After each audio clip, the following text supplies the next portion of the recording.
Before we start our recap, subscribe this channel for worldwide web series. Episode 7 of Day of the Jackal starts with us back in Tallinn. Jackal meets Leonora at the library, where he brings up that intelligence agents Bianca and Vince are in the vicinity and wants her people to help get them off his scent. She's impressed, and with guns incoming on Friday, the Jackal is under pressure to deliver. He doesn't want to get too close here, but Leonora does call in some favors to slow down MI6. There's been nothing back on the dust prints, nothing on the hair, DNA, or Jackal's bag then. And given Bianca only caught sight of the Jackal at night, the sketch doesn't really look much like him, which is made by Cole. Security officer of UDC told him that he was informed that British team tracked the assassin to Hungary. Unfortunately, he's escaped, and he's very dangerous. So you shouldn't go to the Tallinn due to security risk and launch the river from here. Then UDC said, if I hide away, then River's enemy will win. One of them told him that we're working for many years to complete this project.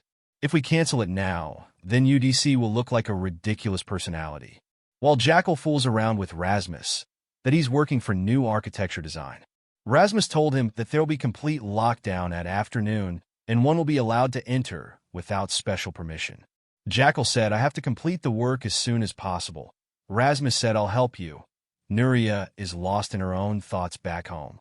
Her family are worried about her, but she continues to try and trust her husband, despite his obvious unfaithfulness.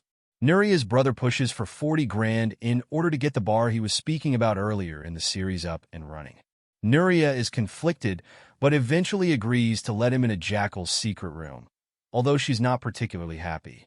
Jackal isn't either, as he watches the footage himself and sees Alvaro stash the gun and money in his pockets. The Jackal comes to concert hall with Rasmus to find out the location from where he can shoot the UDC.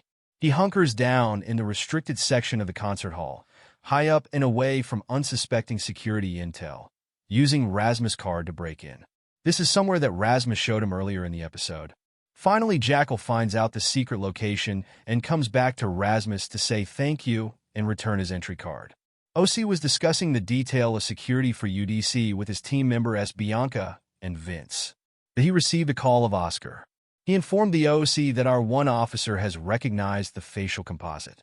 She talked to the guy last night at Airbnb, a police officer, the same one who questioned Jackal that night, recognizes the face and calls it in with the name of Peter Gibson from British.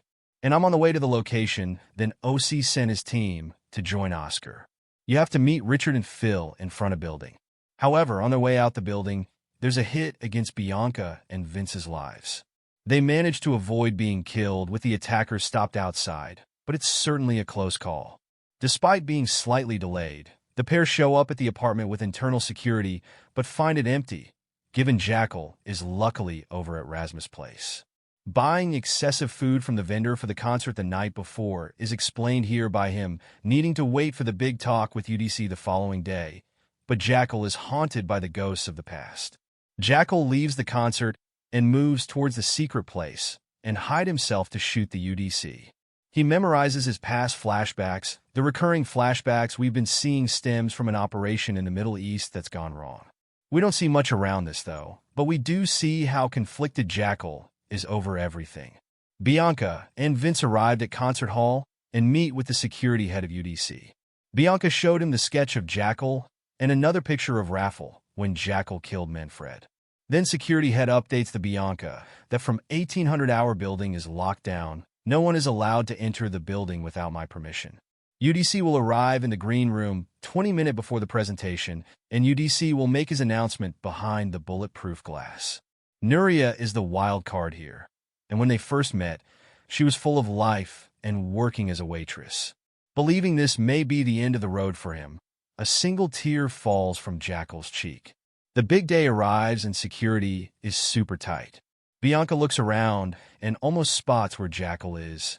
Finally, UDC comes in full security. UDC reached to the green room. His security in charge advised him to stay close to the bulletproof glass during his speech. UDC also met Rima. The big speech goes ahead though, and Jackal leaves his hiding spot and killed one security person, methodically works his way to the sniping spot. UDC takes to the stage, and behind bulletproof glass, Jackal preps for the shot. It's an incredibly tense affair, but someone else races on stage and messes everything up. Because this was another shooter, unfortunately he was killed immediately. UDC is taken out, the operation is a botch, while it's absolute pandemonium in the arena. The Jackal does manage to get away though, but Rasmus sees him leave and unfortunately, he's forced to choke him out and kill the guy. Bianca was much depressed because she couldn't find the shooter. Subscribe this channel for worldwide web series.